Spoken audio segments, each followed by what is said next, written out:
I am delighted to welcome you to this event about gestational diabetes. I am Dr. Jackie Maalouf, Vice President with the International Diabetes Federation, and I am from Lebanon. It is my honor to walk you through our event for tonight. And I would just like to thank you, knowing how hectic the agendas can be around this week. Thank you for taking the time to spend those coming few minutes with us. So we really appreciate your presence here. I will start by introducing, with great pleasure, my dear friend, Mrs. Sanne Helt, Director of Policy, Program and Partnership at the World Diabetes Foundation, to deliver her welcome remarks. Sanne, please. Thank you so much. Distinguished guests, colleagues, friends, all protocols observed.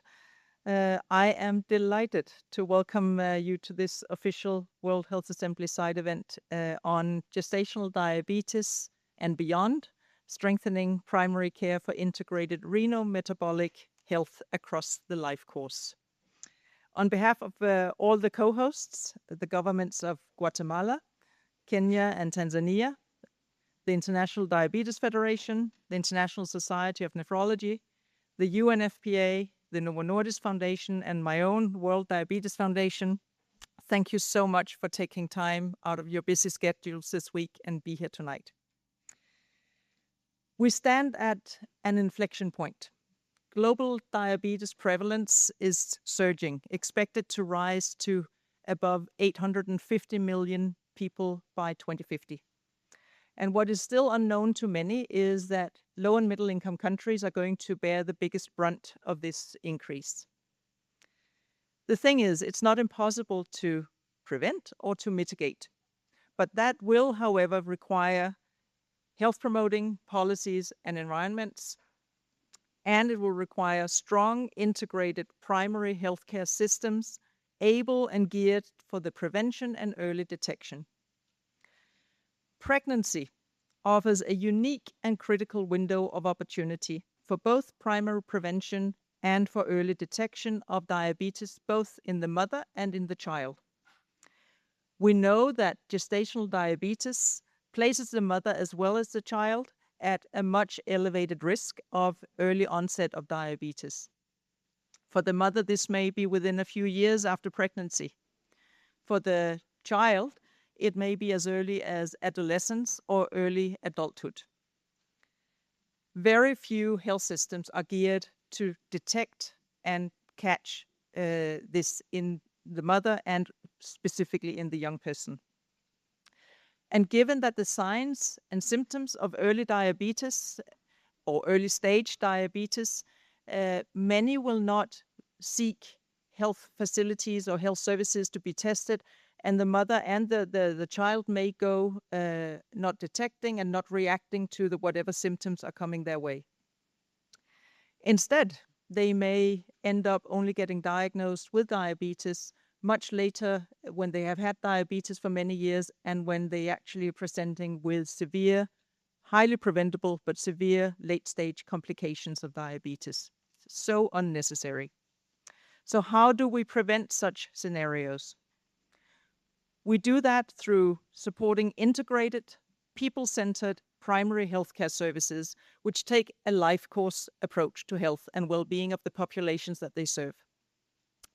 Fortunately, we have the full backing of the 2025 political declaration of the 4th high-level meeting on NCDs and mental health, which calls upon governments to integrate NCD screening, diagnosis, and long-term care directly into existing maternal, child, reproductive, infectious disease programs, thereby breaking down silos. We also have the landmark policy brief on integration of NCDs and maternal health across the life course, which was launched at the high-level meeting on NCDs and mental health in New York in 2025. Some of copies are on your tables if any of you do not already have it. But it's not enough to focus attention during pregnancy. Postpartum and long-term follow-up, coupled with health systems which have the capacity to detect, diagnose, and treat diabetes are needed if we are to prevent diabetes and its severe complications to the extent possible. The global diabetes coverage targets adopted by member states in 2022 and the global commitment to universal health coverage are key to this. In other words, we know what is needed, we know what to do. Now we just need to put the ambition into action. With that, again, welcome. Back to you, Jackie, to take us through the interesting program we have lined up for tonight. Thank you.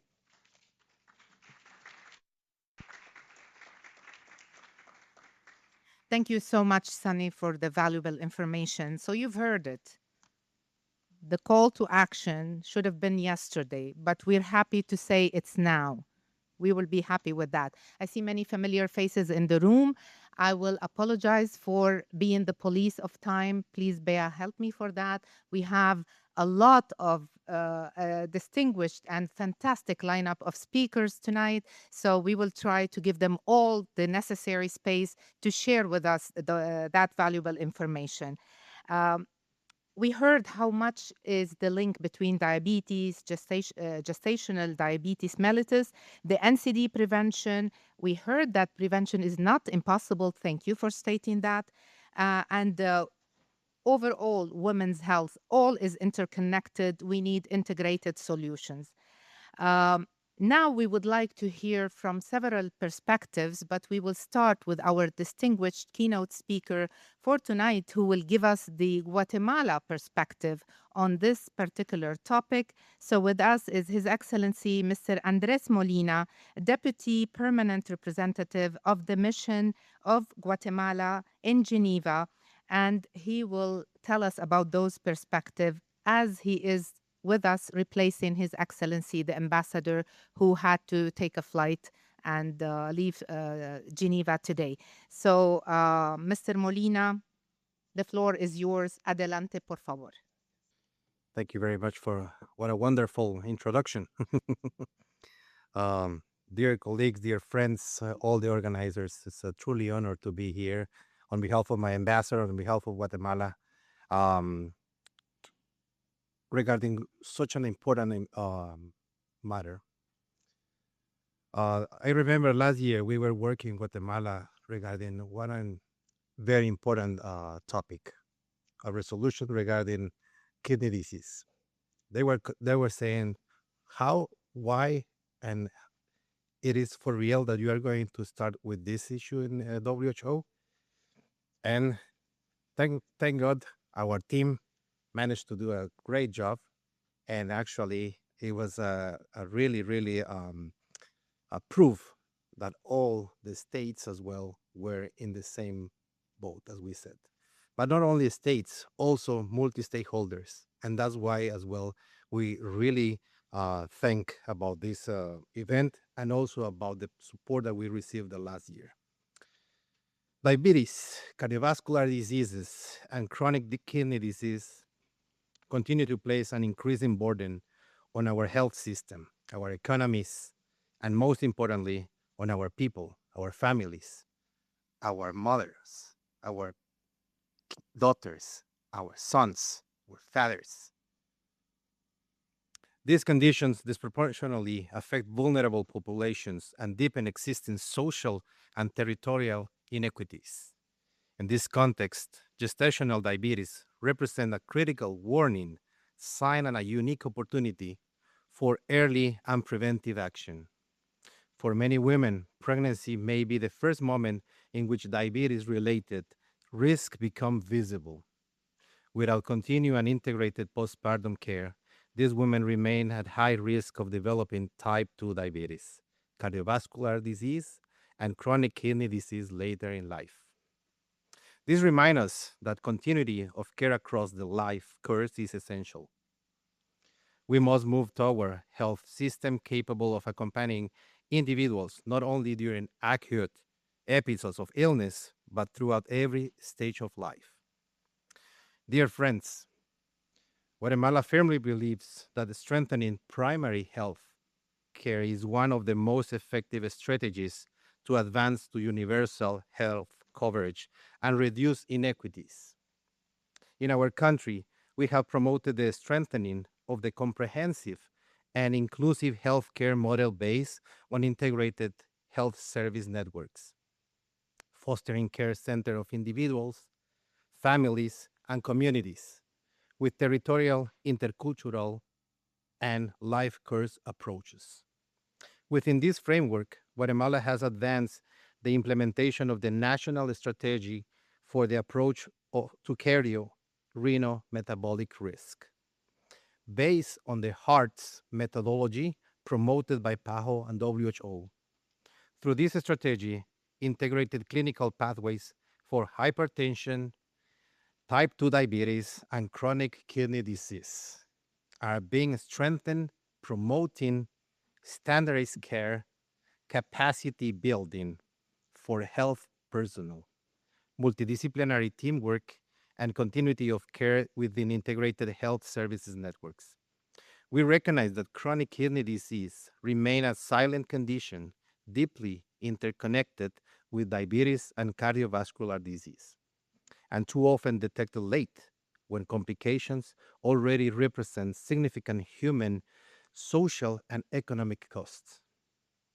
For this reason, Guatemala has supported global efforts, as I previously mentioned before, aimed at positioning kidney health within the international agenda, recognizing the importance of integrated approaches that connect maternal health, prevention, early detection, and long-term management of non-communicable diseases, while also incorporating culturally relevant strategies, territorial approach, and community participation that allow us to respond more effectively to the realities and needs of our populations. Investing in prevention, integrated care, and continuity of care not only saves life, but also strengthens human development and the sustainability of our health systems. At the same time, we recognize that no country can face these challenges alone. Partnerships among governments, international organizations, academia, civil society, and strategic partners, as the ones that are here today, are essential to transform commitments into concrete and sustainable actions. Today, more than ever, we must strengthen resilient, equitable, and people-centered health systems by integrating non-communicable disease care into primary health care systems and national health strategies. We must act now to ensure that no woman, no family, and no community is left behind in the response of non-communicable disease. Thank you very much, and thank you again for the invitation.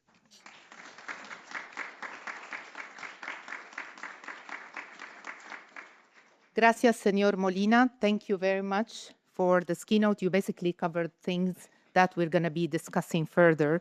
And I would like to ask the audience, did anyone count how many times he mentioned the word integration? Integrated. It's by itself a call to action. It just called my attention, so we hope it calls the attention of all policymakers. We would have met our goal for this gathering today. I will proceed now to our first panel for tonight under the title of From Global Guidance to Local Action, which is something very interesting. We heard from Guatemala. We're going to hear now more perspectives with an intro delivered by Ms. Anita Sabidi from Indonesia. So as you see, we are touring the world a little bit while seated here in this buildings, in this room, to know more about what's happening with gestational diabetes mellitus across the globe, what needs to be done, what is being done. And by the way, congratulations to Guatemala for the advances made. But as I always say, a lot has been done, yes, but there is a lot more to do. So, adelante. Ms. Anita, the floor is yours. Thank you. Good evening, everyone. I'm Anita Sabidi from Indonesia. I'm a Blue Circle Voice of IDF. Okay. I've been living with diabetes for almost 28 years. I nearly had a stroke after giving my after giving birth of my second son and later diagnosed with cardiomyopathy and chronic kidney disease. But I'm also a mother of 2 boys. When people hear the words pregnancy with diabetes, the conversation is often dominated by fear. Is it safe? Is it risky? Can women with diabetes become mothers? And while pregnancy with diabetes can indeed be complex, I want people to know something very important.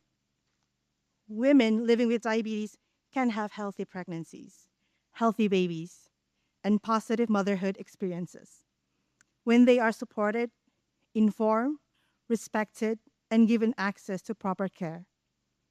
For me personally, pregnancy was not only a medical journey, it was also an emotional, psychological, and social journey. Living with diabetes means that every day already involves hundreds of invisible decisions: monitoring glucose, counting carbohydrates, adjusting insulin, preventing hypoglycemia, anticipating fluctuations. And during pregnancy, that mental load becomes even heavier because suddenly every glucose number feels connected not only to your own health, but also to my baby. I remember the constant pressure to achieve perfect numbers, the fear of nighttime hypoglycemia, the exhaustion of frequent monitoring, the anxiety before every medical appointment, and sometimes the feeling that healthcare conversations focus more on risk than on hope. What many people do not realize is that women with diabetes are often trying to become perfect patients while simultaneously navigating pregnancy, hormones, work, family responsibilities, and emotional stress. So when we ask, what do people need to know about pregnancy with diabetes? I will say this. First, pregnancy with diabetes is possible. It should not be approached with stigma or assumptions. Second, women living with diabetes need more than medical treatment. We need compassionate communication. We need psychological support. We need healthcare professionals who listen without judgment. And third, access matters enormously. Access to insulin, access to technology, access to glucose monitoring, access to preconception care, access to education, access to multidisciplinary healthcare teams, integration. Because outcomes should not depend on privilege, geography, or financial status. Then how can we improve the pregnancy journey of women living with diabetes? I believe improvement starts by recognizing women with diabetes as partners in care, not simply patients receiving instructions. We need healthcare systems that are more person-centered. This means supporting women before pregnancy, not only during pregnancy. Providing clear and consistent education so women can make informed decisions confidently. Integrating mental health support into diabetes and maternity care. Reducing blame and fear-based communication. And importantly, involving women with lived experience in policy, research, and program design. Because those who live the experience understand barriers that statistics alone cannot capture. I also believe peer support is extremely powerful. Sometimes another women living with diabetes can provide reassurance that no guideline can fully offer. The reassurance that you are not alone, that challenges are normal, and that motherhood with diabetes is possible. As an advocate, I have met many women who delayed pregnancy because they were afraid of complications, afraid of judgment, afraid they would fail. Our responsibility as a global diabetes community is to replace fear with support, knowledge, dignity, and hope. Because every woman living with diabetes deserves the opportunity to experience pregnancy and motherhood safely and confidently. Thank you.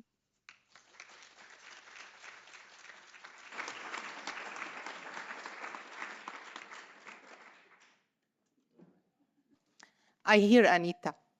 Do you hear her?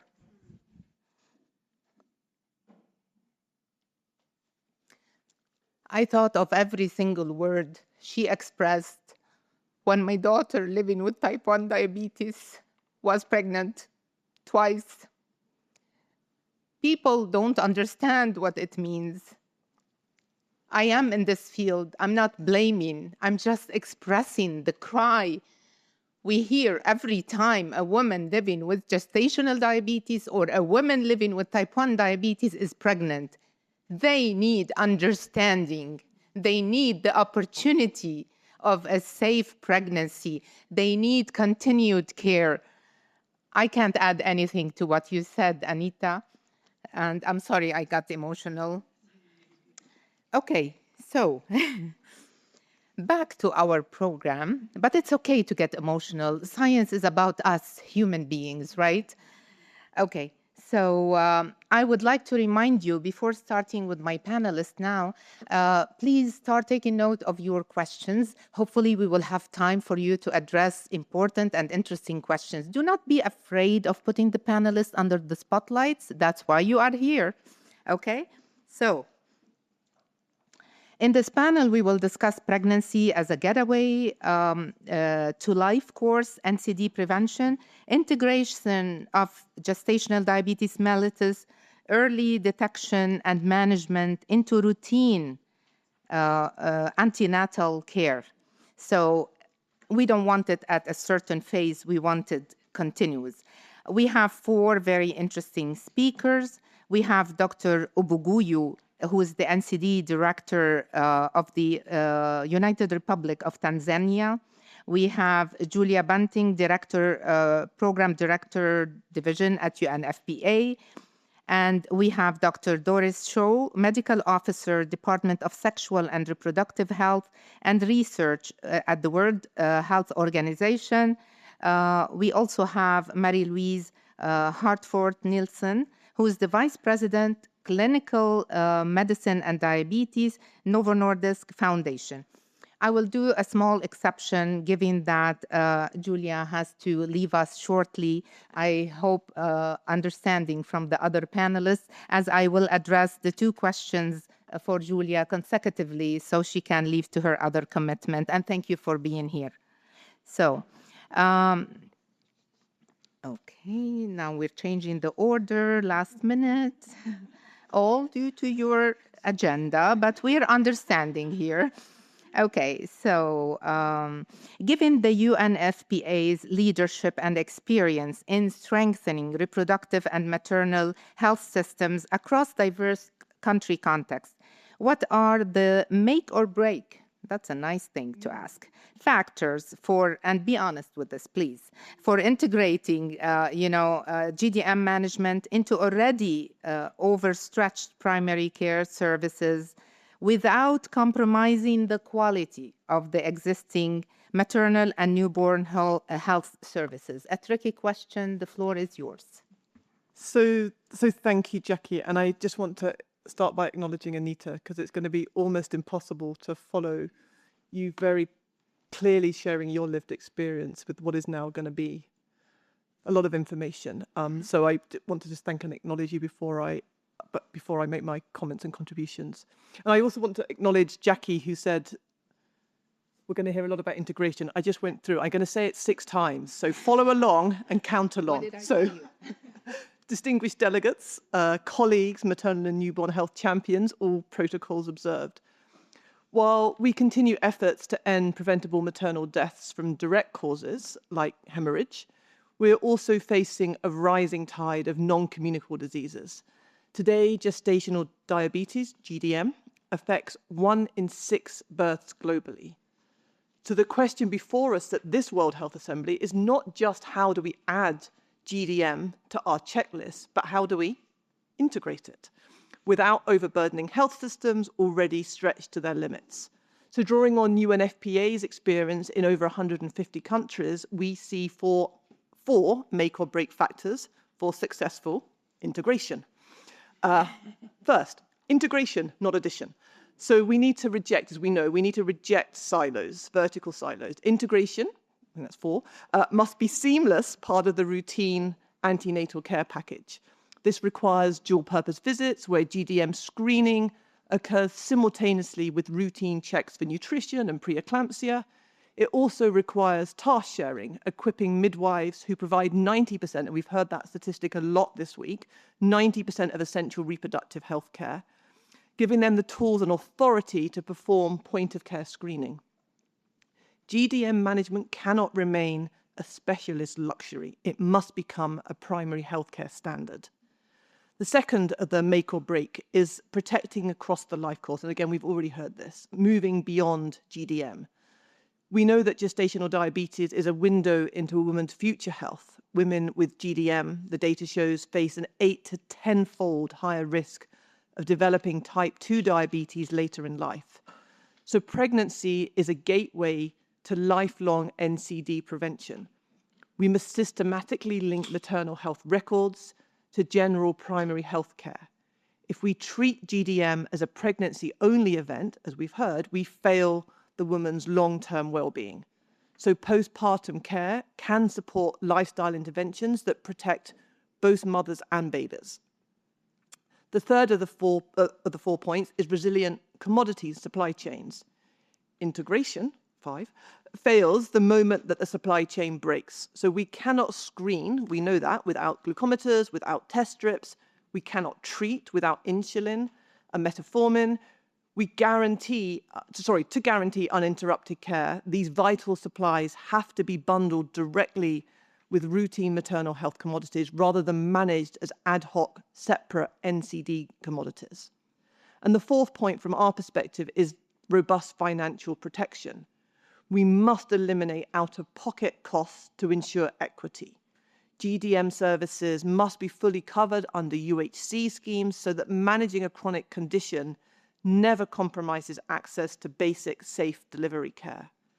At UNFPA, our new Start With Her strategy, that's our strategy for advancing reproductive, maternal, newborn health and well-being, shifts our focus from mere survival to total well-being. So we don't just want women to survive GDM, we want them and their families to thrive long after pregnancy. Thank you. And again, apologies, but I will go ahead with the second questions to you, Julia.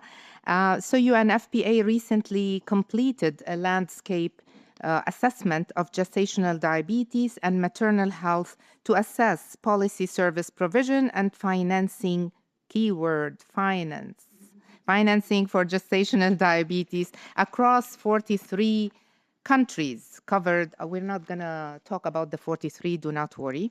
The UNFPA maternal and newborn health. So what were some of the key gaps identified and what are the UNFPA next steps briefly? And yes, you are excused by all the audience to leave us after that. And thank you for being here. So thank you. And we're really excited. Back on. Thank you. And we're really excited about this work. I'm really grateful to the World Diabetes Foundation for partnering with UNFPA on this, what I think is really vital and first time it's been done at this level, landscape assessment. So as you said, Jackie, it spans 43 countries and the findings reveal critical gaps in the policy, in service delivery and in financing that must be urgently addressed. So although we found that 95% of countries have maternal and adolescent health strategies, gestational diabetes remains an invisible crisis. Fewer than 60% of countries have GDM guidelines, and nearly half of those lack indicators. Put simply, we cannot manage what we cannot measure, or what we do not measure. So to move beyond GDM, we must transition to data-driven policies that make this condition a visible, fully funded national priority. Currently, we're trapping women in what we call a diagnostic failure. While 65% of countries can screen for GDM at the primary healthcare level, a mere 26% can actually treat at that level. So this is a massive gap that forces vulnerable women into overburdened tertiary hospitals, causing high rates of loss to follow-up. Furthermore, only 23% of countries leverage community health workers to bridge this last mile gap. So we really must decentralize care and empower frontline health workers. The research also showed that in 42% of countries, the financial burden falls directly on the patient. This is prohibitive in terms of out-of-pocket spending, and it is compounded by the supply side crisis that we also see, a lack of, again, basic supplies, glucometers, strips, and insulin, also paired with restrictive clinical scopes for midwives. So progress, we find, is stalling exactly at the point where policy needs to meet the patient. So in terms of moving forward on the basis of this, we're taking immediate actions across 3 areas. The first is advocacy, disseminating this landscape findings to reshape global and national programming. The second is at the policy level, supporting governments to develop national GDM guidelines and embed clear indicators within their health systems. And the third is around supply chains, streamlining procurement by bundling GDM supplies directly into routine maternal health supply chains and national essential medicines lists, rather than treating them as an ad hoc NCD item. So in conclusion, wait for it, we must ensure that integrated, that's the 6th, and uninterrupted sustainable GDM care is guaranteed at the point of care and is really part of universal health coverage. Thank you. Thank you very much. And I do apologize, I have to run. I have to go and join a call with our board in New York, and they couldn't reschedule it. So I'm so sorry. Being here, given really your grateful. strict schedule. And I don't know about you, but one number stuck to my mind since you started talking. That is 1 in 6 births. You know, this is a lot we're talking here.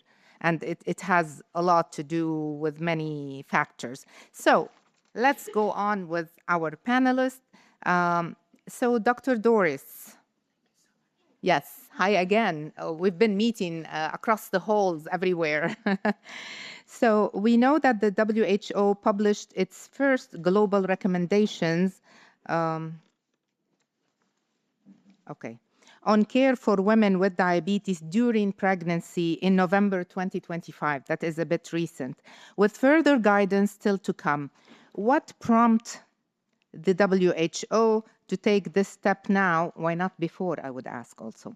And why is diabetes in pregnancy such a strategic entry point for addressing NCDs across the life course? And please tell us why not before as well. I just added that now. Thank you.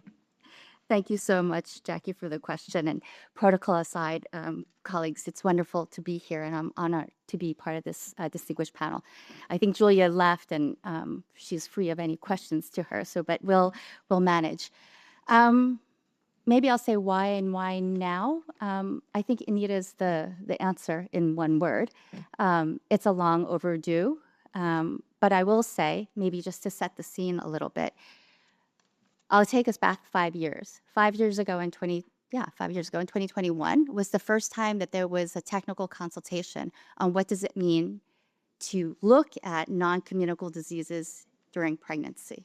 And 5 years ago, in convening this group, there were several highlights that were brought up. And that is, we need to focus on certain conditions, diabetes being one of them, cardiovascular diseases, hemoglobinopathies, respiratory conditions, and substance use and mental health conditions. The why now, it's actually, if we go back even further, the number that Jackie referred to, 1 in 6 women have gestational diabetes or some sort of hyperglycemia in pregnancy.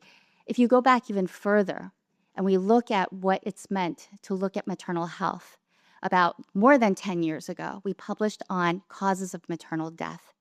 And I can tell you, I spent years looking at that information and that data. And what we saw there was very clearly, yes, women were dying because they were bleeding to death. Yes, they were dying because they had something like preeclampsia.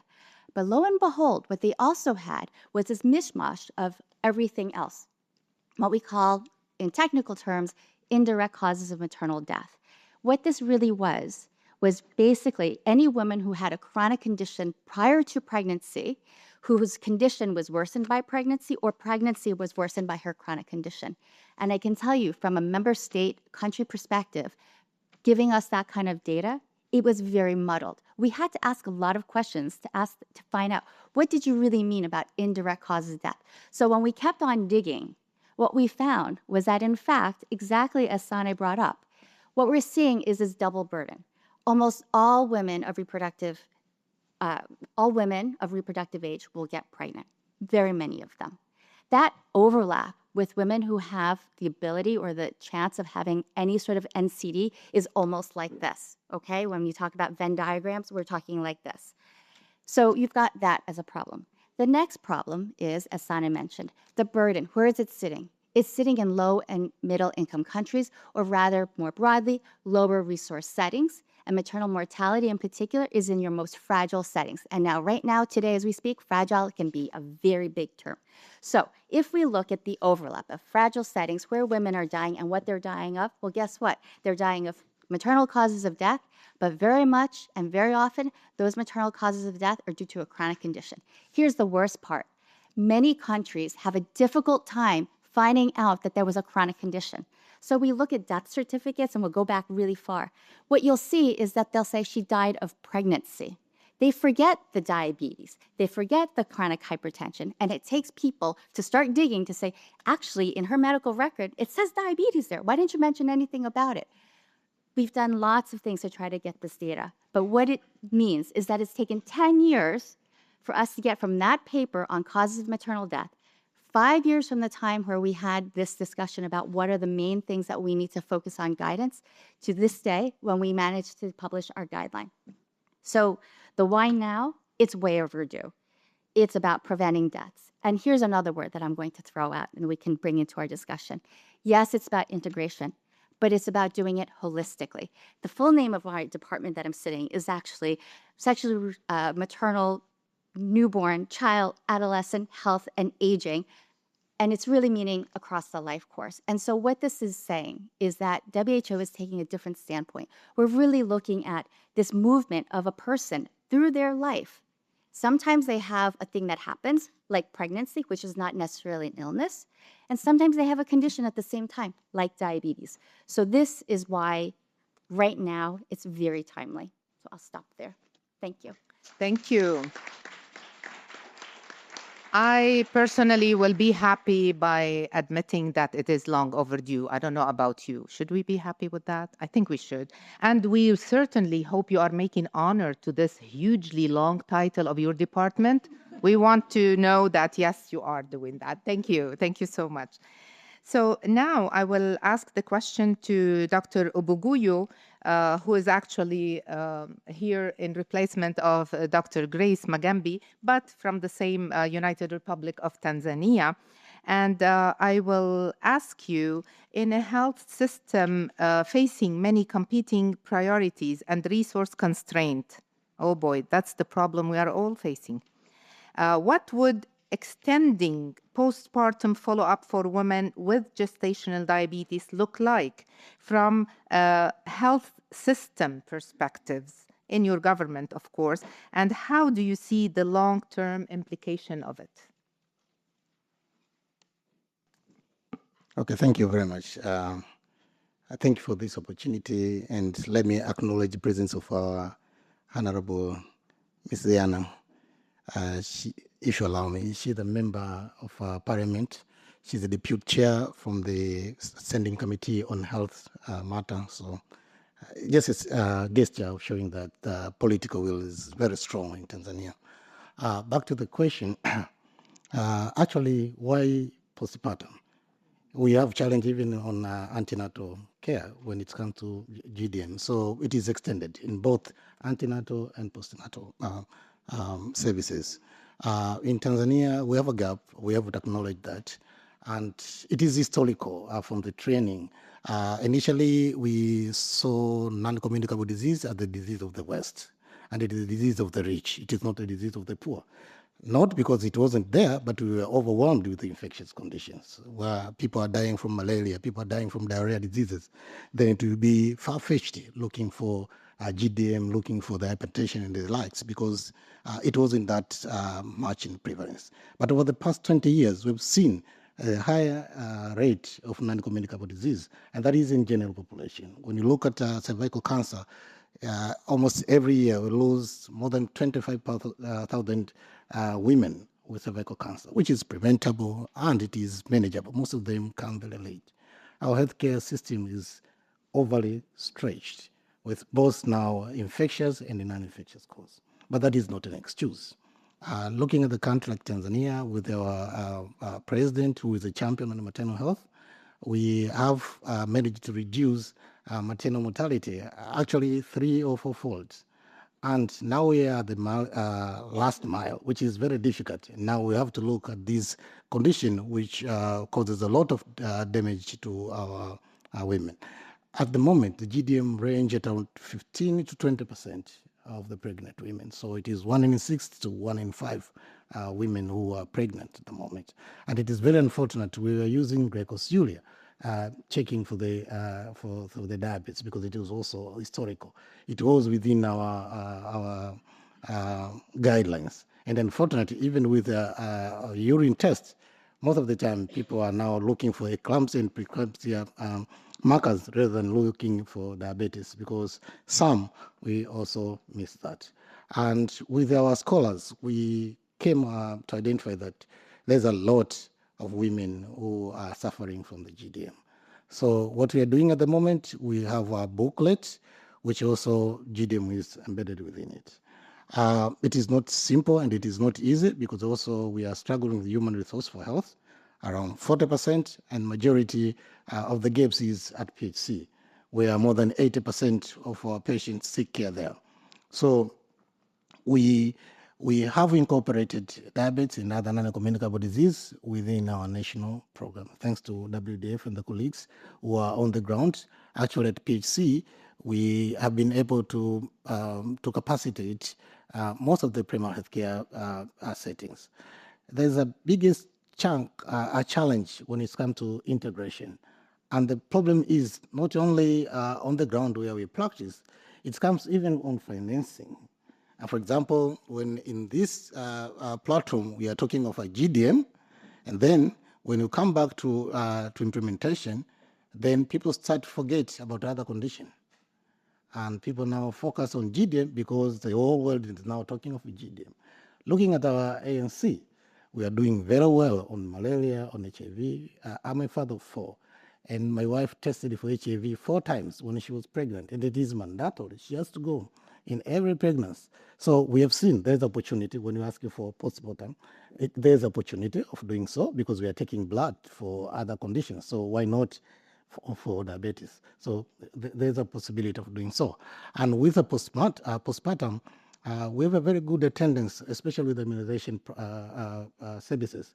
We are reaching about 90% of all the newborn who are fully immunized, showing that most mothers come back for postpartum care, but it is not directed to them. Most of the time it is directed to children. So we are missing that opportunity. And with this initiative, we are very positive that we can do it. And we have enough people who are supporting non-communicable disease. And at the moment, we have launched Know Your Numbers campaign, meaning that all adults, we need to screen them because there are a lot of people with end-stage renal disease because of the diabetes.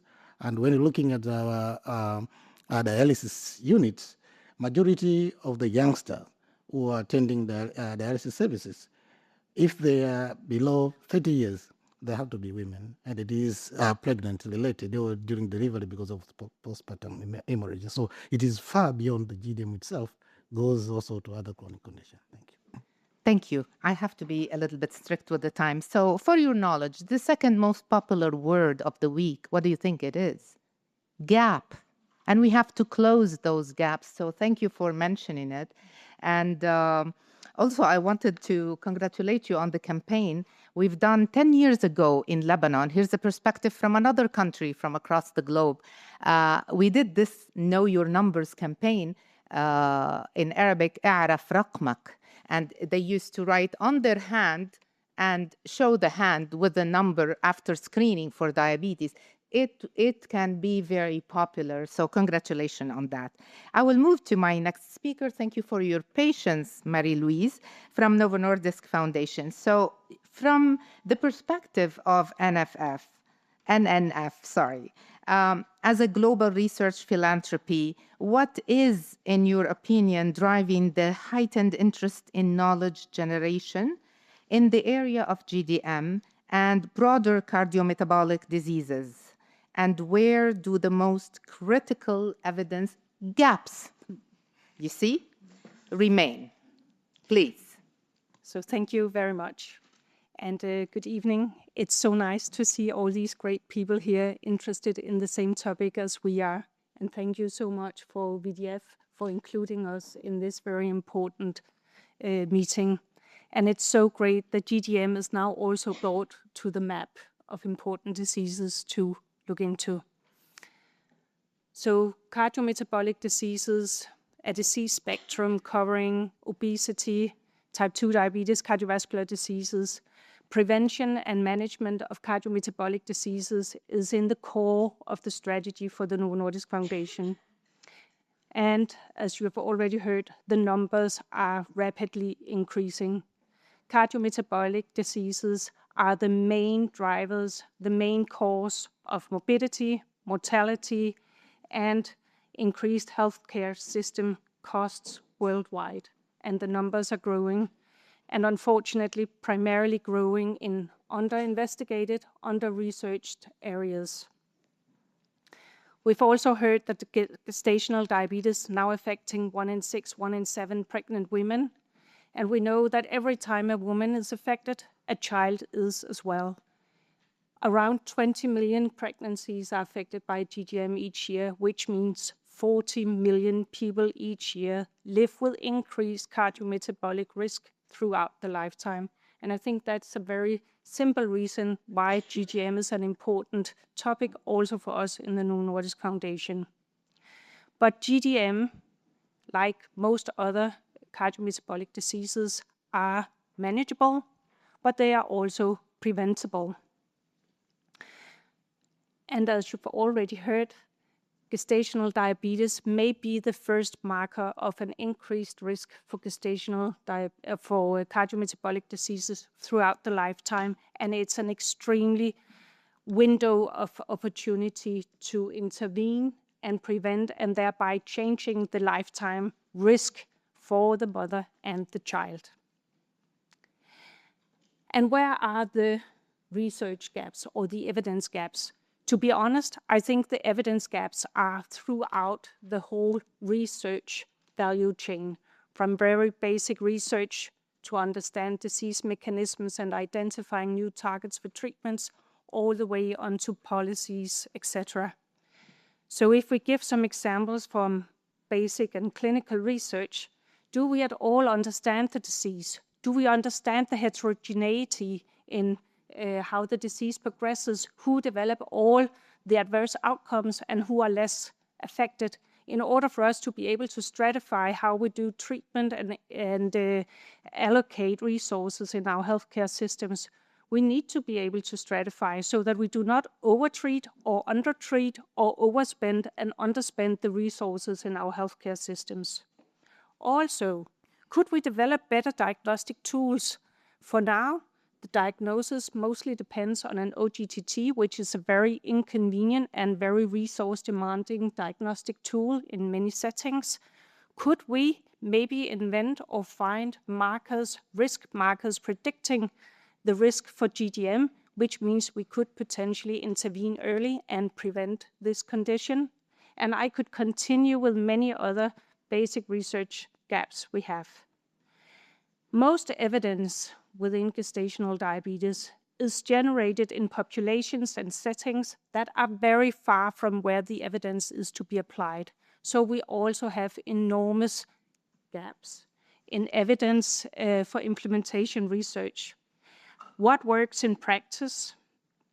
Implementation research on context-fit care models. How can we leverage technology, AI, systems, decision tools, etc. in the local setting? So very basic key questions for implementation evidence gaps could be: how can screening be implemented in already existing antenatal care workflows? Or how can postnatal follow-up be integrated in primary healthcare sectors to ensure relevant integrated care throughout life? And I could continue also, how can we generate the evidence to justify for policymakers that with money spent on prevention would be money saved later on? And I will stop here. Excellent. Thank you. Yes, I know you could continue. There is a lot to be said. We just must abide a little bit with the time, although the information is excellent and very valuable.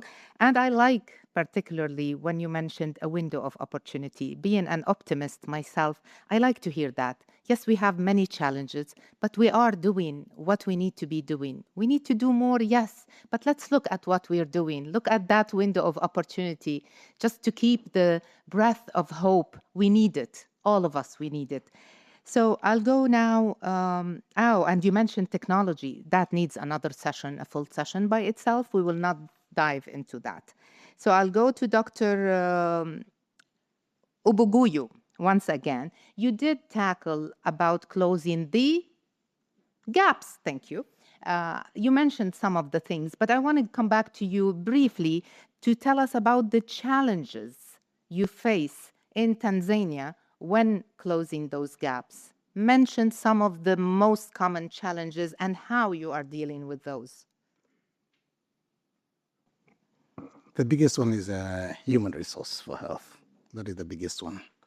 And to deal with that, we have community healthcare workers to leverage on the most of the activity that could have been done by low health cadres, like a screening, making a follow-up, doing health education. So we leverage on that. Again, because of the resources constraint, also issue related to fragmentation of care. So the HIV clinic is on the left side, TB on the right, malaria other way, and the NCD.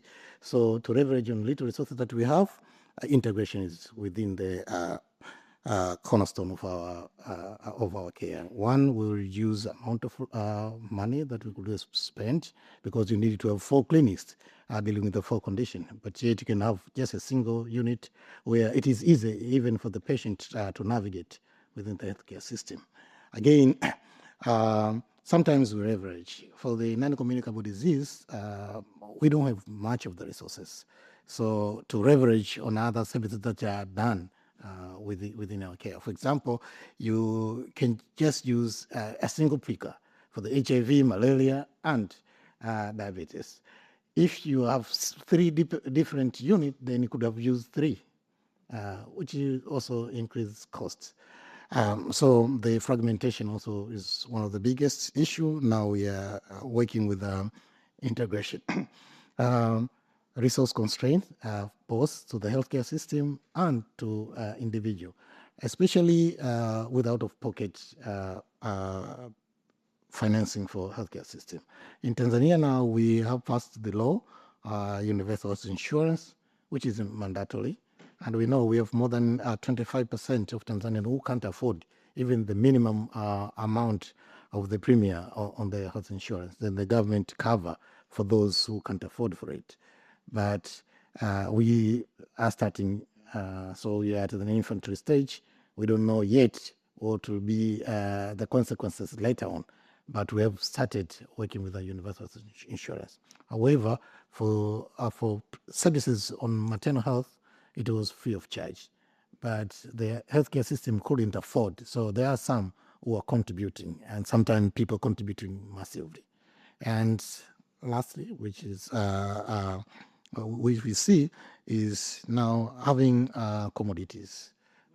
This is the second time that I'm talking.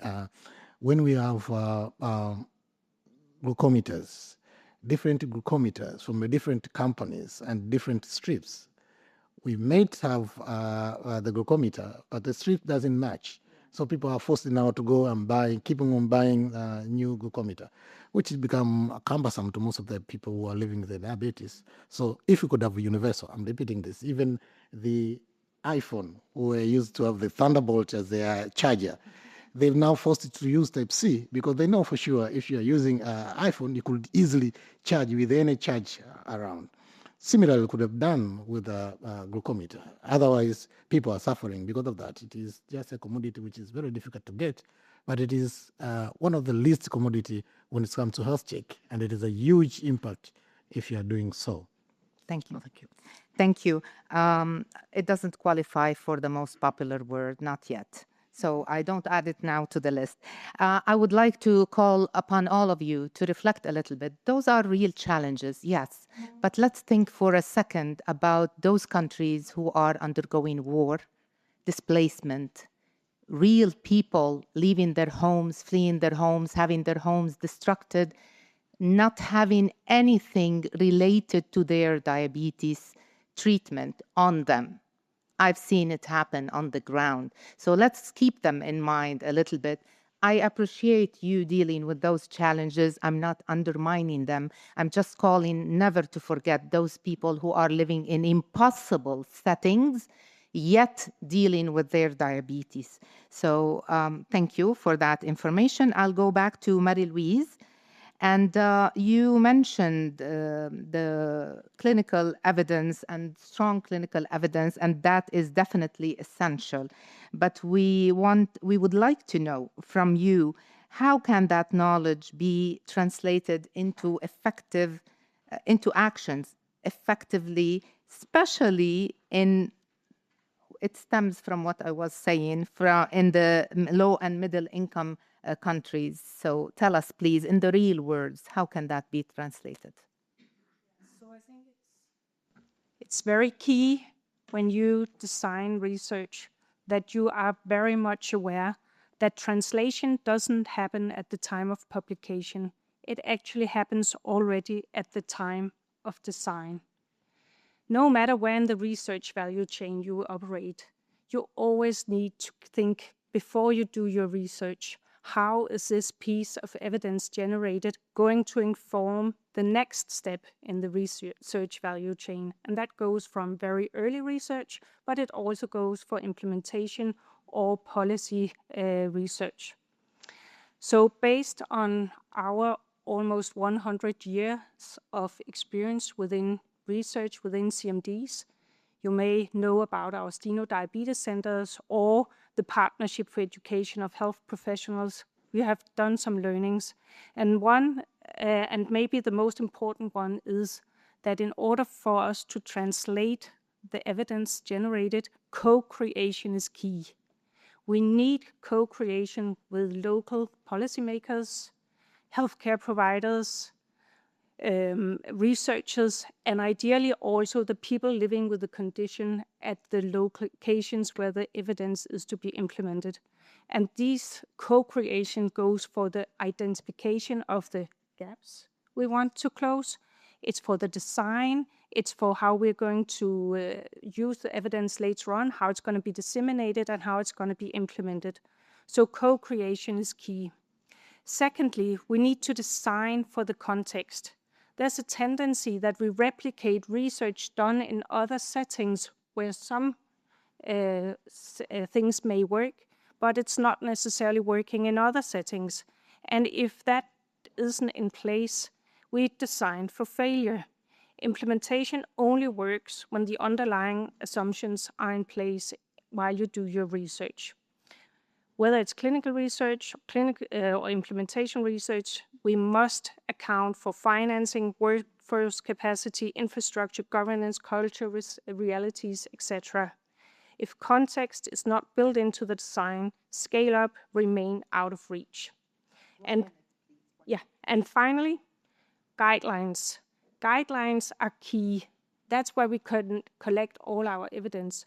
But if the guidelines are to operate in systems that are not present, where healthcare workers are not educated, where there is no access to diagnostics, to treatments, etc., the guidelines will never impact the lives of people living with the conditions. And we've also learned that there's a limit to how much we can do alone. So working together, synergizing projects, and working with other funders, not only for the co-financing, but to be able to leverage networks, is absolutely key, because that's the only way that we can actually benefit people living with all these severe conditions. Thank you. Thank you. I try not to comment, but it's very hard for me, as you have noticed. So I do like the word synergy. It makes it to my list. Let me go quickly. We are very short in time. If you can briefly, in 2 minutes, Doris, please tell us, we do know that the WHO highlights the elevated long-term risk of type 2 diabetes following the GDM. So in your perspective, how can we support countries to strengthen the follow-up across the life course so the continuity of care is a reality? Thank you.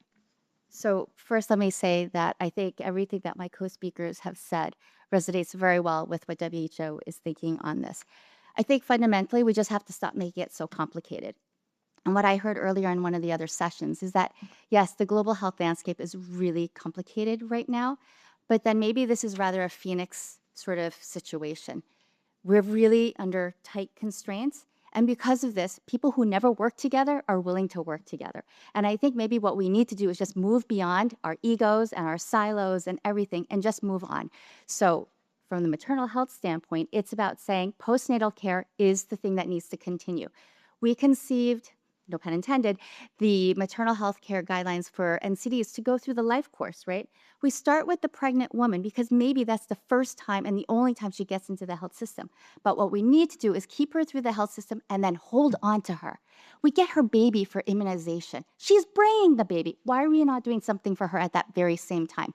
Can we please think about getting this? And then she might get pregnant again. She should not follow the system. I think one of the incredible things is also working within WHO. I have to shout out to Bianca, my colleague here, is really thinking about whatever happens in the pregnancy space has to make sense outside of the pregnancy space. So remember, I said that I started our guidelines from the pregnant, she's pregnant, and she can go out of pregnancy. She may or may not ever become pregnant. But that space before pregnancy, whether she was pregnant or not before, it's really your pre-pregnancy period, right? So where's discussion about adolescents who might get pregnant and understanding that they can have a healthy pregnancy? So I think it's really a mind shift and a paradigm shift. So there are a lot of like funky, cool words that we can throw out, but I really think that they have meaning. And I think in this community, I think we really do mean to live up to our aspiration. And we can start small, but we can go and claim the small triumphs and then keep on working towards it. Thanks. Thank you very much. And you heard it. WHO is ready with open arms. Whoever wants to collaborate, solidarity in hard times, right?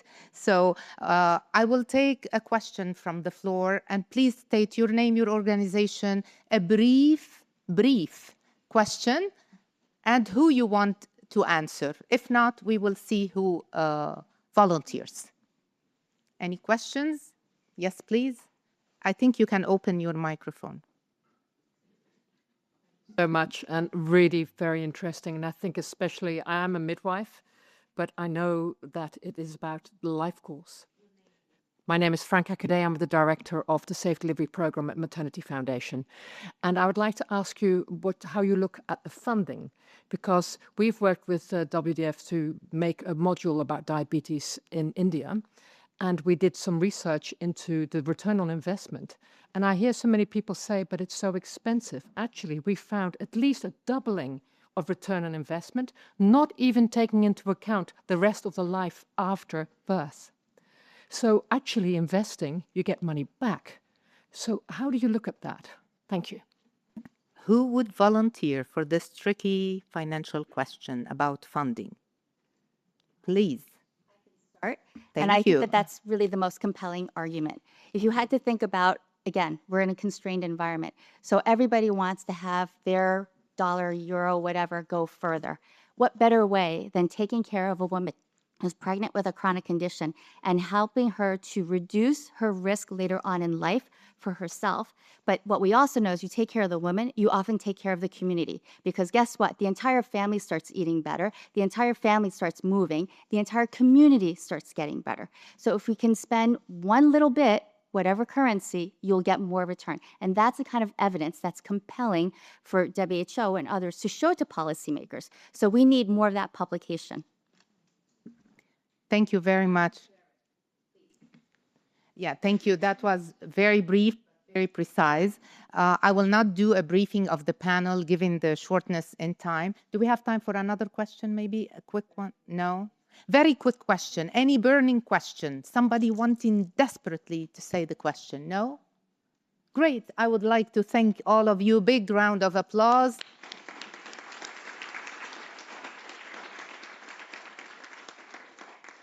Thank you so much for your energy, for your positivity, for the challenges you reminded us of.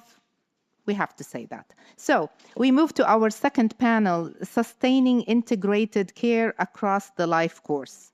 Around, of course, the GDM, I would like to kickstart this panel with an opening note from Fiona Loud. Is it? Loud? Yeah. Loud. Please be loud with your ideas, Fiona. And you are the policy director at Kidney Care UK and a member of the International Society of Nephrology, ISN, Patient Liaison Advisory Group. Leona, we are ready to hear you. Thank you very much, and I will try to be as... Thank you so much. And Anita, I hear you. I heard very clearly what you said earlier. Kidney disease, like diabetes, is for life. And up to now, it has been littered with missed opportunities and inequalities. I'm from the UK. I'm very well aware of my privilege. We have a universal healthcare system, but we still miss out on the opportunities to change our life course. The lack of awareness in both the public and healthcare professionals is something the World Health Organization can help to change, and patients in the UK were really delighted to hear about the prioritisation of kidney disease last year. But of course, the question is, what next? How can we work together to change that? So when we asked hundreds of people with kidney disease what they would have wanted at the earlier stage of their condition, they said very clearly they had never been told about the links between diabetes, heart disease, obesity, and they all wish they had been. We have a campaign, it's called the Bloody Amazing Kidneys campaign, which is all about that public health awareness. So far, it's reached 330,000 people, and about half of those people are already at risk, particularly through their high blood pressure. So those people are out there, they're not being caught. But when I'm director of policy for the charity, so we work with the policymakers, but when I look back at my own care history, I realized that this was my experience too. I had persistent anemia, I had endocrine problems, and no one was ever curious enough to ask me why. Instead, I was given medication to rebalance my hormones, and I ended up with preeclampsia and a very, very premature little baby at 31 weeks of pregnancy. Very fortunately, she survived, she thrived, but I was left with very poor kidney function because I already had a rare disease. I already had chronic kidney disease. But no one told me, despite a biopsy of my kidney function. And I went for another slightly better controlled pregnancy. So that's two of them. But still, no one told me. I just came under the care of an endocrinologist who finally bothered to look at me properly, referred me for a scan, and they found that I actually had kidney cancer by that stage. Someone then went back to the biopsy and found I also had a rare condition called tuberous sclerosis, but by this time I'd passed it on to both my children. So our son has epilepsy, our daughter had to have IVF in order to have a little grandchild just recently. So it's stayed with us and our family for life. So you can see that no one ever looked at me properly as an individual and joined up all the problems. I was given blood pressure medication. That was all I was given while we watched my kidneys eventually failed and I went on to dialysis. After 5 years of dialysis, which could perhaps have been prevented if there'd been more attention paid to me, and another occurrence of kidney cancer and many, many surgeries, my husband gave me one of his kidneys. So that has really been my salvation for life. But that could have changed. That could have been better. So when I say our healthcare systems are nowhere near good enough in looking after a whole person, I'm definitely speaking from that personal experience. Looking through the lens of women's health, I can now see I was just seen as a fertility problem. Just treat the fertility, forget the individual behind that. And so all those other conditions were simply missed. And I'm very grateful to that endocrinologist for saving my life at that time. In common with other nations, we in the UK have very fragmented pathways, misaligned commissioning incentives, multiple organisations are responsible for different parts of the individual, but we are still a person. And actually, Jackie, be pleased to hear I've actually got the word poor integration and poor patient experience as a consequence of that.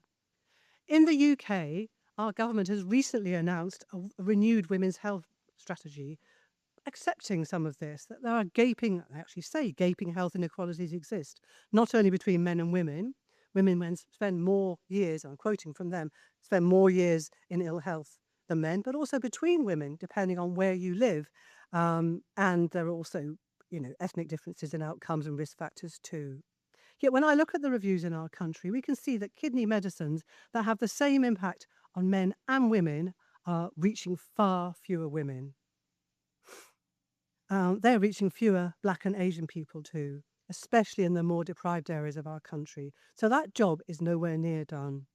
Reducing economic, or sort of improving perhaps economic activity and thank you. And shifting to a more preventative community-based health system sit at the centre of our government's priorities. But the importance of women's health in that is completely frequently overlooked. And if you look at the intersection between women's kidney health, we go there again. There are so many opportunities to build trust, to build health in our communities through lifetime. And if you get someone at first, you've probably got them for life if you've built that trusted relationship with them. And very finally, I also want to speak for some of my friends and people who've never been able to have children, whose lives, they've said quite publicly their lives have been made very, very different. And it's something they found very hard to deal with because of their kidney disease. They were advised never to have children.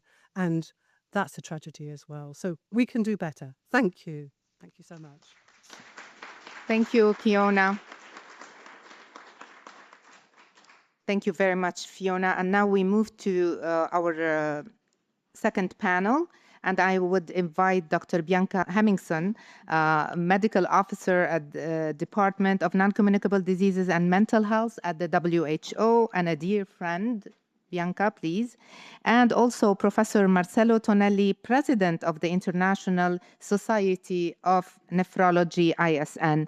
And while they take their seats, I would like to make a sincere apology for Professor Peter Schwartz, President of the International Diabetes Federation, who was supposed to be sitting here and delivering his intervention with us due to a family emergency. I'm not sure if he's still in Geneva or he had to fly back. I will figure out later. So please keep his family in your thoughts and hopefully everything will be fine. So I will be instead delivering a few comments from the International Diabetes Federation perspective throughout the conversation. It will never replace Professor Schwartz, his charisma and his lively presence on the panel. I'm sure you all know that, but I will do my best to transmit some information. And now, my distinguished panelists. I will start with you, Bianca. So we know that in 2022, WHO member states supported the creation of 5 global coverage targets. I would like you to mention them briefly. Some people might not remember. They are related to diabetes diagnosis and management. So tell us a little bit, how can country leverage these 5 targets to help strengthen primary healthcare systems so that maternal health and child health care translates into sustained prevention and management of the cardio-renal-metabolic diseases across the life course. We will also repeat that sentence, across the life course. Please. Thanks a lot, and thanks a lot for all of you being here today. I better repeat the targets. I don't know if there was a banner outside, but likely you hurried in, so you didn't see them. But in 2022, member states endorsed 5 global coverage targets. It's that 80% of people with diabetes should be diagnosed, 80% of people with diabetes should have good control of blood pressure and blood glucose control, and then 60% should have coverage of statin, and finally 100% of people with type 1 diabetes should have access to affordable insulin and self-monitoring. And this is to be achieved by 2030. These targets give an indication to countries of what an integrated healthcare system should deliver. They should deliver a diagnosis, they should deliver glycemic control, cardiometabolic risk reduction, but also insulin and self-monitoring. If you take, for example, the diagnostic target of 80% of people with diabetes should have a diagnosis, it indicates that you should be aware of diabetes across the life course, and there should be access to diagnostic tests. For the statin and hypertension targets, alongside with the glycemic targets, it indicates that diabetes is a cardiometabolic condition that needs a focus outside just diabetes, and there needs to be a more holistic approach than just a glycocentric approach to that. And finally, the last target we have on access to insulin and self-monitoring to everyone with type 1 diabetes, it emphasizes the need for a sustainable and stable supply chain, as well as a financing system. And this is like a core for all healthcare deliveries that you have, not only for NCDs, it's also for antenatal care, child care. So it's a benefit that goes beyond just the diabetes.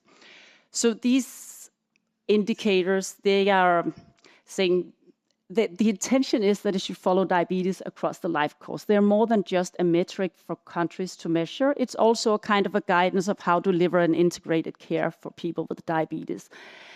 And when you have people with pregnancy, as Doris mentioned, it might be the first encounter they have with the healthcare system.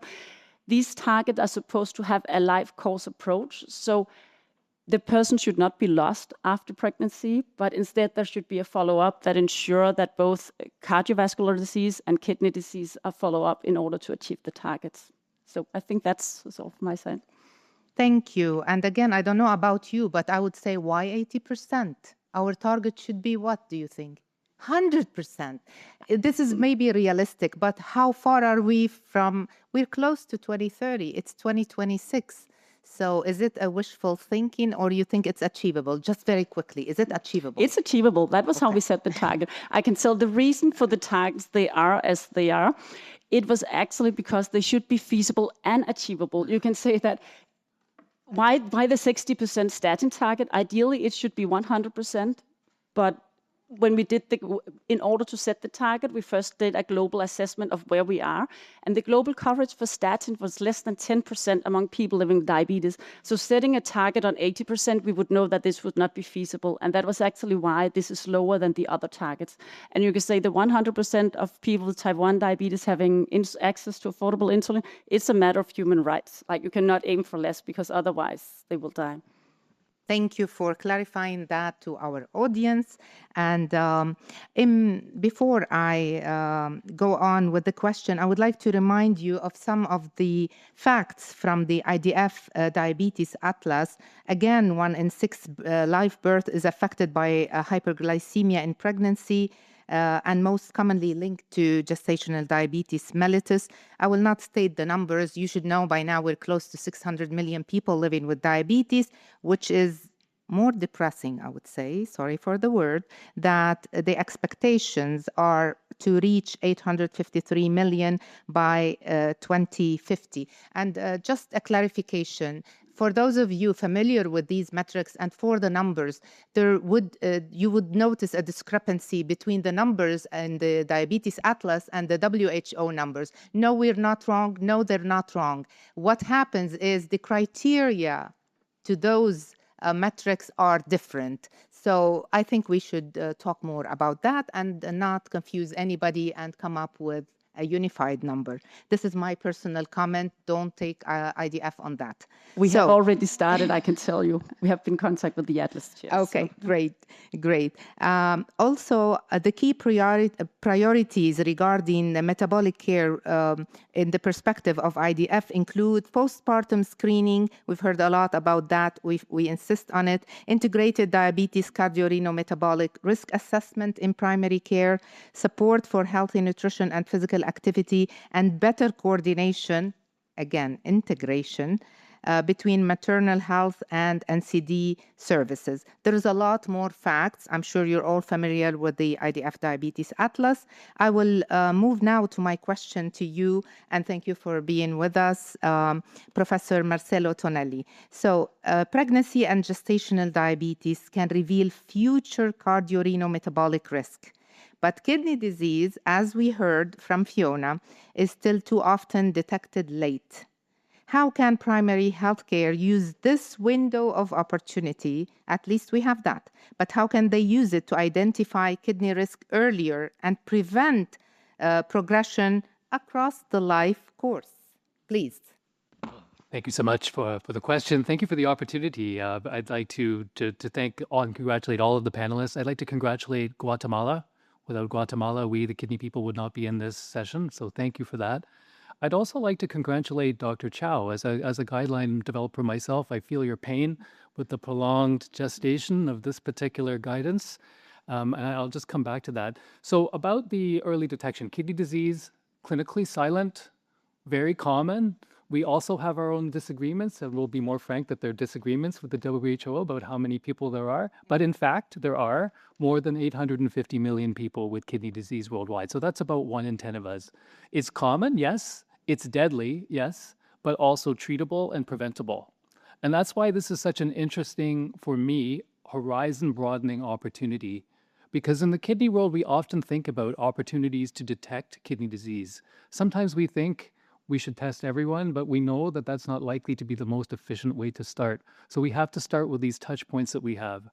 This has been a real eye-opening experience for me to get a window into the challenges that women with gestational diabetes may face, and to see that as a touch point by which we can detect people with kidney disease, not just kidney disease, but the other metabolic risks, and we can intervene in a timely fashion. So I think that's really important. This is just one touch point. There are the touch points, as we've heard from all of the panelists, after delivery, at things that include immunization visits. All of these other encounters in primary care are also opportunities if we bring that woman back into the health system, if we explain to her why she may need this follow-up care even though she feels well. So these are very important, I think, preliminary things. So what should be done in primary care? I think the first thing is that handover that we've all been talking about. We need to ensure that that handover goes back. We need to know that the woman knows why she's going back, that the clinic expects her back, and that we measure that as a KPI to track that so that how we can do better. I love the high standards you set in diabetes world, that only 80% is only 80%, but we can track that and we can set targets. That's really good. The second component, a minimum package. These are not sophisticated interventions or tests that we need. We need to be able to test urine for albumin, and we need to be able to test blood for creatinine. If we have those diagnostic tests, we have what we need. We have point-of-care solutions for both of those where there's no laboratory available. The drugs and diagnostics are key ingredients. There are many new drugs. We don't have to get all of the latest and most expensive one initially. We can roll out to a minimum viable package, including blood pressure control, ACE inhibitors, SGLT2 inhibitors, and cardioprotective medications. And we can expand from there because other medications are coming. We need to have a workforce solution. I heard several people mention about community health workers, and I think that's another example of something that we can continue to build on. So coming back to the guidance, so we've heard about integration. I had hoped that kidney would be one of your most common words. Integration, a very important one. I think we need to reflect on this. This is a really important first integration of communities, I would say. Kidney people don't come to these events. And I look at the guidelines, Dr. Chow, congratulations. I hear the gap they filled. I look at recommendation 26 of those guidelines. Recommendation 26 says, for women that have gestational diabetes mellitus, there is no need to check kidney function. And I look at the people on the panel, and I think this is a great first step, but we can integrate our panels. I know many of those people, excellent people. I do not recognize anyone with kidney expertise on the panel. And I think so this is an initial step. I really am so grateful for the opportunity to be here, and I look forward to working closely together on initiatives like this and maybe the next iteration of those guidelines. Thank you. So kidney made it to the list, but I will add healthy kidney. Let's work for healthy kidneys, right? Thank you so much. Bianca, I will come back to you with another question about the strong global commitment that we've been seeing in the last years. For instance, in 2021, the WHO resolution on diabetes and the 2025 WHO resolution on kidney health. You are starting to hear about kidney in this panel a lot. Kidney health, as well as the recent political declaration. So my question to you, how are countries translating, again, not all countries, but in general, how can you explain the countries and what they are doing in translation to this political declaration, making it into practical, integrated services? Thanks a lot. I think at the first place, I just briefly would mention what these three resolutions, they ask the World Health Organization to do and member states to do as well. The diabetes resolution actually highlights that it should be seen through the life course, treated through the life course. There should be a strengthening of access to medicine and devices, and there should also be increased data, and it should be integrated into other disease areas as well as broader NCD agenda. The kidney resolution was endorsed last year, and it also emphasized that kidney disease should be a part of integrated NCD response, and there should be established kidney screening in high-risk populations, and it should also be included in UHC packages. And finally, the political declaration. It's not very disease-specific. It more emphasize the need for healthcare strengthening broadly, but also financial strengthening as well across disease areas.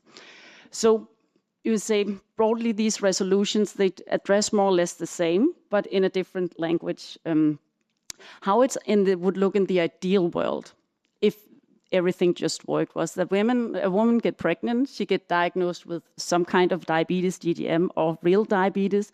She receives the treatment, she delivers, and then she's followed up.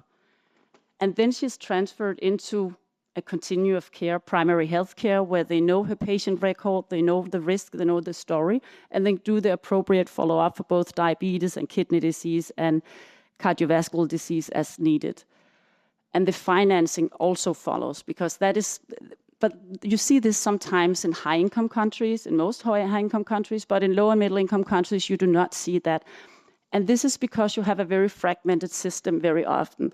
You have a system for NCDs and a system for maternal health. So often financing are divided, patient records are not shared, and referral pathways are also separate. So what these resolutions are calling for, or what they can help with, is to give the political mandate to, now I use another word, close the gaps, or close these bridges at least, that we are now seeing in most low and middle income countries. I think this is one of the main reasons for being relevant in this DDM and pregnancy context, is that we have now a mandate from countries as well to prioritize through the life course. So I think it's actually the most benefit there is of these right now. And some countries, they are now implementing both HEARTS and PEN, which actually existed even before these resolutions came in. And it gives a very holistic approach to diabetes care. It both includes cardiovascular disease and kidney disease, and an integrated part of diabetes. And hopefully with time, maybe it's something for Doris and I to consider if we could get the follow-up after pregnancy integrated to the HEARTS and PEN packages that we are implementing right now in several countries. But it requires that the healthcare systems, they will be ready for it. So that's all. Thank you. Thank you. Again, we hear about the integration. I will read very short notes from Professor Schwartz in between. And from the perspective of the International Diabetes Federation, we know, we have seen that from today's discussion, that care for women with gestational diabetes mellitus must not end after pregnancy. I think we all agree on that. And sustained follow-up is essential to reduce future diabetes, cardio-reno-metabolic risk. So the International Diabetes Federation thinks that this requires stronger integration between maternal health, primary care, diabetes, cardiovascular, kidney, and broader NCD services. And they also highlight the need for this integration, particularly in low middle income countries. And ultimately, we need to move from fragmented approaches or siloed approaches toward integrated person-centered diabetes and cardio-reno-metabolic care embedded within a stronger primary healthcare system and national strategies. And now I'm back to Professor Tonelli. So as countries move toward implementing the global commitments like the kidney health resolution, what are the 2 or 3 practical changes that they need to do at the level of primary care to make integrated diabetes, cardiovascular, and kidney care routine rather than, exceptional? How would you recommend we do that? Thank you. Well, thank you for the question. I think that, Dr. Hemmingsen has covered many of those issues in her answer. I will say we've been looking very closely at what diabetes stakeholders have done since 2006, you know, we're 20 years behind you. We look back at how did you succeed with your first resolution? What did you do? And I would say that to strengthen primary care, some of the things we need to do are actually a long ways upstream from primary care. They are governance steps. We need to establish focal point in government.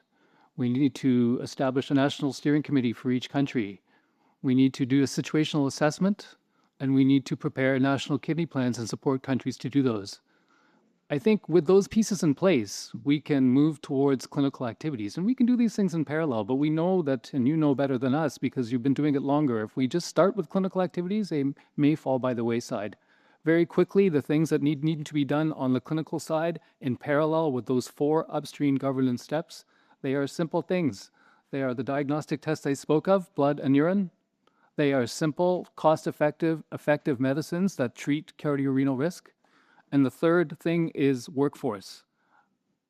Workforce that fits the purpose in every context. For each of these, we need metrics and KPIs. Thank you. Let me ask you a follow-up question. After all you've heard today, other than missing more the use of word kidney, what do you think this conversation is missing from your perspective? We had hints at it. To me, what this conversation is missing is optimism. I am not the world's most optimistic person. You talk to my family. However, I will say this is a huge opportunity for us. The numbers are amazing. We have 1 in 6 pregnancies. I think I heard 40 million people a year.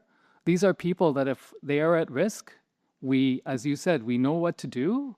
It's another lens to apply. There's new stakeholders. I feel excited. I feel optimistic. I would like to reframe some of those gaps as opportunities and make sure we stick to that messaging. Thank you. One quick question from the audience. A burning question, anybody?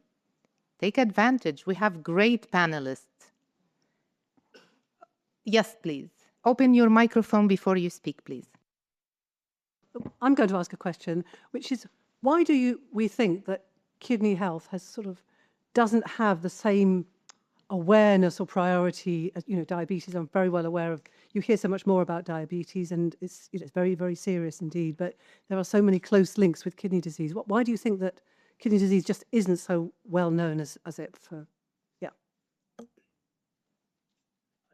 I can start. I think there are several reasons. I came to WHO to do a sabbatical in 2014. I was told before I came, we are not interested in kidney disease. Don't come to learn about that. I'm not joking. And I said, that's fine. I can learn about diabetes, high blood pressure, other things. I did learn a lot of those things. The reason was kidney disease is a disease of rich people. And what has changed in the meantime, again, led by the diabetes epidemiology that you did so well to show that diabetes is a disease of disadvantage, is that kidney disease is also a disease of disadvantage. That's been the single biggest learning. That, the numbers, the high cost of kidney disease, the recognition that it's preventable, this is what has made the difference. Yeah, can I then is through as the chair said, or a co-panelist Marcelo says, that there's no specific singled out program for kidney disease. So only last year when we had the resolution that we now have a mandate to focus specifically on that. But before that, we actually have kidney disease addressed together with hypertension and together with the diabetes as an integrated approach into our existing NCD programs. So I'll not say completely it has not been forgotten, but it has just not been singled out as a standalone, but more as a part of a complication to diabetes and hypertension, which also are the 2 main drivers of chronic kidney disease. If it helps you to know, we always say, why isn't diabetes talked about like cancer? So it's just a vicious circle, let me say. And I'm sure if there was a liver specialist here, they would say liver is never mentioned. And so it goes, all diseases deserve our attention. I think, we all agree on that. Yes, Andrés. Thank you. Thank you very much. I'm sorry and apologize to take the floor. I know the time is very tight, but I just wanted to raise a couple of points. One, I love the energy and enthusiasm of Marcello. I mean, that's what we need. regarding this topic, with the WHO resolution, member states recognized the chronic kidney disease as a standalone issue. That was unanimously. That's something that we really have to keep in mind. As the panelists expressed before, women with a history of gestational diabetes face a significantly higher lifetime risk. This is something that we have to keep in mind of developing renal complications. We were discussing this last year, and we are here again, and thank God that we are here again to being loud and keep our voice raised as well. But something here is just 2 points. We need to work on the implementation of the WHO resolution, not just keeping in another pile of documents in our ministries, but effectively. And with this, I meant breaking down the silos.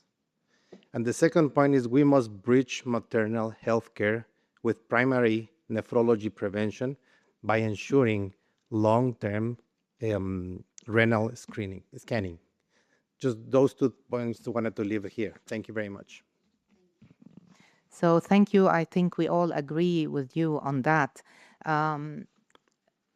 Can we take one more question or we just close? Let's have another question from the floor. No. All right, so we'll proceed to, first of all, let's give a big round of applause to our speakers.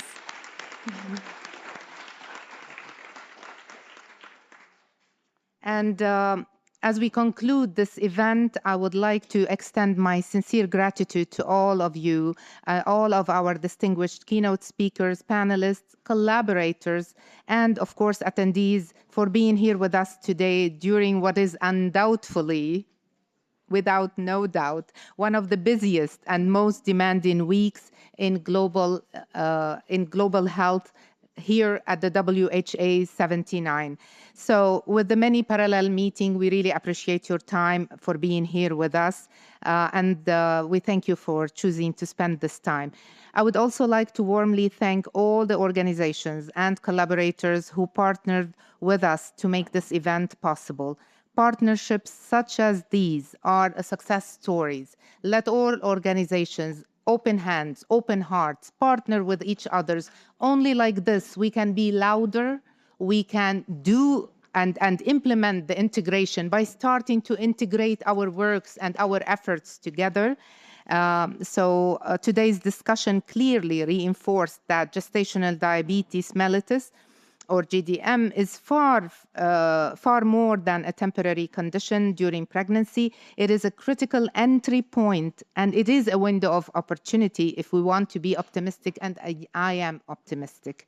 So let's focus again on people-centered models of care, and GDM offers us a unique opportunity, as I mentioned, to identify the risks early, to intervene effectively, and support not only healthier pregnancies, but healthier future for women, children, families, and communities. We heard it earlier. When we take care of women's health, we're taking care of the whole family.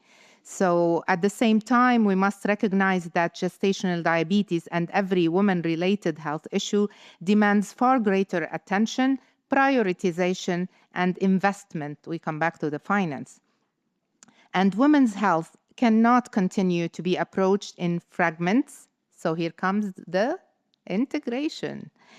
Or addressed only during pregnancy. We need integrated systems that ensure continuity of care. I will not read all what I had prepared, just not to bore you, but I want to focus on one particular point. Civil society organization, advocates, lived experience and expertise, professional associations, academia, the private sectors, and all the community have a vital role to play. Each one of us has a role. If we all do upon that role, I think the outcomes and the impact will be organically amplified and multiplied by, God knows, 100 maybe. So the strong civil society partnerships are critical to accelerating the progress, amplifying lived experience and expertise, reaching underserved population. Again, keep in mind the low middle income countries. And as we move toward 2030 global targets, the time for commitments alone has passed. We're beyond that. We now need measurable implementation, accountability, and sustained action. We need policies that translate into services, strategies that translate into access, and discussions like today's discussion that translate into tangible impact for people living with and at risk of diabetes, kidney disease, and any other NCD. In my capacity as Vice President of the International Diabetes Federation and as someone deeply committed to advancing integrated and people-centered care, I would like to leave this discussion feeling encouraged, and this is how actually I feel, and I hope you do too, by the expertise shared today, but all our distinguished panelists, and inspired, and hopefully have inspired each one of us who spoke today and took the floor. So, and also, I wish all of you are hopeful and optimistic after what we heard. Let's focus on the good outcomes. Focus on the challenges only to overcome them, but let's focus on the positive and good outcomes. And once again, I thank every speaker, every participant, every organizer, and every partner for the valuable contributions, and let us continue building momentum beyond this event. It doesn't end here. This is the start of many good things. Let's make sure that it is this way. This is not the end. The session will end here by thanking all of you with a big round of applause, but our work starts outside that door. Thank you so much.